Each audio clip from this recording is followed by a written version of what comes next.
నా పేరు రాజేష్. నేను విజయనగరంలో సాఫ్ట్వేర్ జాబ్ చేస్తూ ఉన్నాను. సమ్మర్కి మాకు హాలిడేస్ ఇచ్చారని చెప్పి నేను మా చుట్టాల వాళ్ళ ఇంటికి వెళ్దామని చెప్పి బయలుదేరాను. ఆ నెక్స్ట్ డే మార్నింగ్ దిగాను. ఆ రోజు ఫుల్ వర్షం అండ్ రోడ్లు కూడా వాటర్తో నిండిపోయింది. సో ఇంకా వెళ్ళడానికి ఎలాగా కుదరట్లేదని చెప్పి ఆ రోజు పక్కన ఉన్న హోటల్లో దిగి నెక్స్ట్ డే మార్నింగే బయలుదేరదామని అనుకొని ఆ రోజు ఒక హోటల్ లోపలికి వెళ్ళాను. రిసెప్షనిస్ట్ దగ్గరికి వెళ్ళి నా డీటెయిల్స్ అన్నీ ఫిల్ చేస్తే ఆవిడ నాకు 102 రూమ్ నెంబర్ కీ ఇచ్చింది.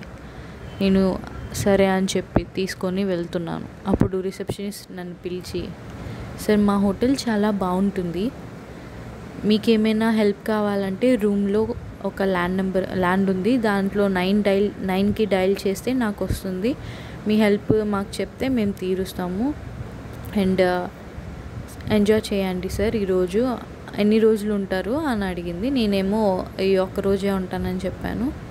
రేపు మార్నింగ్ వెళ్ళిపోతా అని చెప్పాను.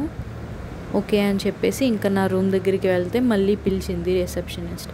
పిలిచి, సార్ మీకు ఇచ్చిన రూమ్ నెంబర్ 102, అదే ఫ్లోర్లో 105 రూమ్ ఉంది, ఎట్టి పరిస్థితుల్లోనూ ఆ 105 రూమ్ దగ్గరికి మాత్రం అసలు వెళ్ళొద్దు అని చెప్పింది. నాకు ఆవిడ ఎందుకు అలా చెప్పింది అనుకొని సరే అని చెప్పేసి నాకు ఇచ్చిన ఆ కీ తీసుకొని నా రూమ్ కోసం వెళ్ళాను. అదే ఫ్లోర్లో 105 రూమ్ నాకు కనిపించింది. ఆవిడ ఎందుకు అలా చెప్పింది, ఒకసారి వెళ్ళి చూడాలి అని నాకు మనసులో అనిపించింది. అసలు ఆ రూమ్లో ఏముంది అని తెలుసుకోవాలనిపించింది. సరే ఒకసారి వెళ్ళి చూద్దామని చెప్పి అదే 105 రూమ్ దగ్గరికి వెళ్ళి చూశాను. అది లాక్ చేసి ఉంది కదా, ఇంకా ఆ కీ హోల్ లోపల నుంచి ఆ రూమ్లో ఏమన్నా కనిపిస్తుందేమో అని చెప్పి వంగి ఆ కీ హోల్ లోపల నుంచి అటు సైడ్ చూశాను. అప్పుడు నాకు అది చూసిన వెంటనే చాలా భయం వేసింది. నాకు అక్కడ ఏం కనిపించిందంటే ఒక అమ్మాయి తెల్లని గౌన్ వేసుకొని జుట్టు విరబూసుకొని నన్నే చూస్తున్నట్టు నా వైపే తిరిగి నుంచుంది. నాకు చాలా భయం వేసింది. ఇంకా వెంటనే అటు చూడకుండా అక్కడి నుంచి నా రూమ్లోకి వెళ్ళిపోయాను. నా రూమ్లోకి వెళ్ళిపోయి ఇంక మామూలుగా అలా పడుకున్నాను. ఏం చేస్తున్నా నాకు అమ్మాయే గుర్తొస్తుంది. ఆ దయ్యం నా కళ్ళ ముందే అలా తిరుగుతూ ఉన్నట్టు అనిపిస్తూ ఉంది. ఇంకా అలాగే పడుకుందామని ఎంతో ట్రై చేస్తున్నా కానీ ఎంతకీ నిద్ర రావట్లేదు. ఈలోపు మధ్యాహ్నం అయిపోయింది. సరే ఆకలి వేస్తుంది కదా, కొంచెం లంచ్ చేద్దామని చెప్పేసి అదే హోటల్లో కిందకి వెళ్ళి లంచ్ ఆర్డర్ ఇచ్చాను. నాకు లంచ్ వచ్చింది. నేను లంచ్ చేసేసిన తర్వాత రిసెప్షనిస్ట్ వచ్చింది. మళ్ళీ బిల్ పే చేసేసిన తర్వాత మళ్ళీ రిసెప్షనిస్ట్ అనింది, సార్ మీకు 105 రూమ్ దగ్గరికి వెళ్ళొద్దని చెప్పాను కదా సార్, ఎందుకు వెళ్ళారు, ఆ రూమ్ దగ్గరికి వెళ్ళొద్దు అని చెప్పింది. నేను వెళ్ళానని మీకు ఎలా తెలుసు అని అంటే, నేను ఇలా సీసీ క్యామ్లో చూశాను సార్, వెళ్ళొద్దని చెప్పాను కదా, ఆ రూమ్ దగ్గరికి అసలు వెళ్ళొద్దు, నేను మీ మంచి కోసమే చెప్తున్నాను అని అనింది. ఇంకా అమ్మాయికి తెలిసింది కదా అని చెప్పి సరే నేను ఇంకా వెళ్ళను అని చెప్పేసి మళ్ళీ నా రూమ్లోకి వెళ్ళిపోయాను. నా రూమ్లోకి వెళ్ళిన తర్వాత వెంటనే మా చుట్టాలు వాళ్ళు నాకు కాల్ చేశారు. కాల్ చేసి ఎందుకు రాలేదు, ఇంత టైం అవుతుంది కదా అని అంటే, ఇలాగా రోడ్డు మొత్తం వర్షం పడింది కదా, వాటర్తో నిండిపోయింది, రావడానికి అవ్వలేదు, వెహికల్స్ కూడా ఏమీ లేవు, ఇక్కడ పక్కనే ఒక హోటల్ ఉంది రైల్వే స్టేషన్ పక్కన, ఆ హోటల్లో దిగాను, మార్నింగే వస్తాను అని చెప్పాడు. సరే అని చెప్పి జాగ్రత్త అని చెప్పింది మా అత్తయ్య. చెప్పిన తర్వాత సరే అని చెప్పి ఇంకా నేను ఫుల్గా పడుకొని ఇంకా నైట్ అయిపోయిన తర్వాత డిన్నర్ చేద్దాంలే అని చెప్పేసి బయటకు వచ్చాను. ఆ రిసెప్షనిస్ట్ చెప్పిన మాటలే నాకు చెవులో అలా తిరుగుతూ ఉన్నాయి. ఇంకొకసారి లాస్ట్ అండ్ ఫైనల్గా మళ్ళీ నాకు ఆ దయ్యం కనిపిస్తుందో లేదో ఒకసారి బాగా చూడాలనిపించింది.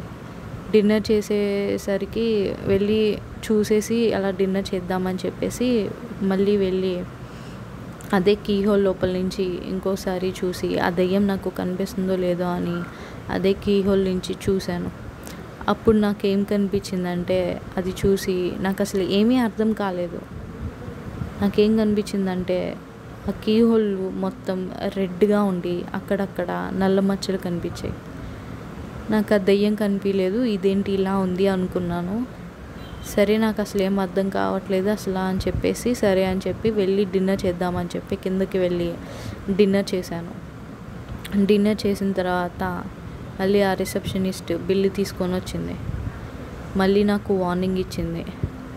ఏమనిందంటే, సార్ ఇంకా మీ ఇష్టం సార్, ఇన్నిసార్లు నేను చెప్పలేను, వెళ్ళొద్దని చెప్తున్నా మీరు ఎందుకు వెళ్తున్నారు అని అంటే ఇంకా నాకు చాలా కోపం వచ్చింది. అసలు ఏముంది ఆ రూమ్లో చెప్తేనే కదా నేను వెళ్ళకుండా ఉండేది, అసలు ఆ రూమ్లో ఏముంది నువ్వు నాకు ఇప్పుడు చెప్పు అని అంటే ఆ రిసెప్షనిస్ట్ చెప్పిన దానికి నాకు చాలా భయం వేసింది. ఏం చెప్పిందంటే, ఒక హస్బెండ్ అండ్ వైఫ్ కొత్తగా పెళ్ళైన వాళ్ళు వచ్చారు. వాళ్ళు 105 రూమ్ తీసుకున్నారు. ఫస్ట్ డే బాగానే ఉన్నారు. నెక్స్ట్ డే ఏమైందో తెలీదు, వాళ్ళ హస్బెండ్ ఆ రూమ్లో నుంచి బయటకు వచ్చి గట్టిగా అరుస్తూ ఉన్నాడు. అందరూ వెళ్ళి అతన్ని చూస్తే అతని బాడీ మొత్తం బ్లడ్తో ఉంది. ఇంకా ఏమైందో అర్థం కాలేదు. వెంటనే పోలీసు వాళ్ళకి కాల్ చేసాము. పోలీసులు వచ్చి అతను తీసుకొని వెళ్ళిపోయారు. అలా ఆవిడ మాత్రం అదే రూమ్లో చనిపోయి ఉంది. అతనే చంపేశారని చెప్పి పోలీసు వాళ్ళు అతన్ని అరెస్ట్ చేశారు. ఆవిడ ఆ రూమ్లోనే చచ్చిపోయింది. తర్వాత మొత్తం ఆ రూమ్ మొత్తం క్లీన్ చేసేసి మామూలుగా మళ్ళీ రూమ్ అదే వచ్చే వాళ్ళకి ఇస్తూ ఉన్నాము. ఆ రూమ్లో ఎవరు వెళ్ళినా మాకు దయ్యం కనిపిస్తుంది, మమ్మల్ని పడుకొనివ్వట్లేదు అని చెప్పి భయం వేస్తుంది అని మా హోటల్ వదిలేసి వెళ్ళిపోయేవారు. ఇంకా మాకు భయం వేసి ఇంకా రూమ్ సీజ్ చేసేసాము. ఇంకా రూమ్ ఇప్పుడు దాకా ఎవరికి ఇవ్వలేదు సార్, అందుకని మిమ్మల్ని వెళ్ళొద్దని చెప్తున్నాను. మీరు కనుక వెళితే మళ్ళీ మీకు ఏదైనా జరుగుతుందని నేను వెళ్ళొద్దని చెప్తున్నాను అని చెప్పింది. ఇంకా నాకు అది విని నాకు చాలా భయం వేసింది. అప్పుడు నేను అడిగాను, ఆ అమ్మాయి ఎలా ఉంటుంది అని అడిగితే అప్పుడు ఆ రిసెప్షనిస్ట్, చూడటానికి చాలా తెల్లగా ఉంటుంది, ఒక తెల్ల గౌన్ వేసుకొని జుట్టు అలా విరబూసుకొని ఉంటుంది, కానీ తన కళ్ళు మాత్రం చాలా రెడ్గా ఉంటాయి, అక్కడక్కడ నల్ల మచ్చలతో ఉంటాయి, చాలా రెడ్గా ఉంటాయి అని. అప్పుడు నాకేమనిపించిందంటే, నేను ఆ కీహోల్ లోపల నుంచి నేను తనని చూస్తున్నప్పుడు తను నన్ను చూస్తుందా అని అనిపించింది. నాకు ఇంకా చాలా భయం వేసేసింది. ఇంకా వెంటనే అక్కడి నుంచి నా బ్యాగ్ కూడా తీసుకోకుండా ఎలాగోలాగా వెళ్ళిపోవాలి అని చెప్పేసి ఆ హోటల్ ఖాళీ చేసేసి మా అత్తయ్య వాళ్ళ ఇంటికి వెళ్ళిపోయాను. ఆ రోజంతా నాకు అసలు నిద్రే పట్టలేదు, అదే గుర్తొస్తూ ఉంది. సో ఫ్రెండ్స్, మీకు గనక ఈ స్టోరీ నచ్చినట్లయితే please do like, share, comment and subscribe to my channel.